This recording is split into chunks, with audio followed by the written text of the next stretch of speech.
সূরা আন-নিসা। রহমান রহিম আল্লাহ তাআলার নামে। নারীদের মধ্যে থেকে যাদের তোমাদের পিতা পিতামহরা বিয়ে করেছে তাদের তোমরা কখনো বিয়ে করো না। হ্যাঁ, এই নির্দেশ আসার আগে যা হয়ে গেছে তা তো হয়েই গেছে। এটি আসলেই ছিল এক অশ্লীল নির্লজ্জ কাজ এবং খুবই ঘৃণ্য ও নিকৃষ্ট আচরণ।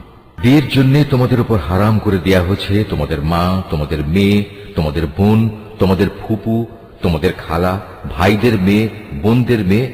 আরো হারাম করা হয়েছে সেসব মা যারা তোমাদের বুকের দুধ খাইয়েছে, তোমাদের দুধ খাওয়া সাথী বোন, তোমাদের স্ত্রীদের মা, তোমাদের স্ত্রীদের মাঝে যাদের সাথে তোমরা সহবাস করেছ, তাদের আগের স্বামীর ঔরসজাত মেয়েরা যারা তোমাদের অভিভাবকত্বে রয়েছে।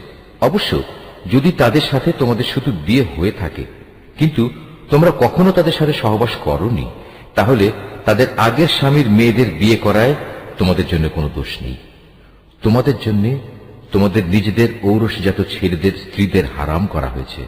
উপরন্তু বিয়ের জন্য তোমাদের উপর দুই বোনকে একত্র করাও হারাম করা হয়েছে। তবে যা কিছু এর আগে সংগঠিত হয়ে গেছে তা তো হয়েই গেছে। সে ব্যাপারে অবশ্যই আল্লাহ তাআলা বড়ই ক্ষমাশীল ও একান্ত দয়াবান। নিশ্চয়ই আল্লাহ যা বলেছেন সত্য বলেছেন।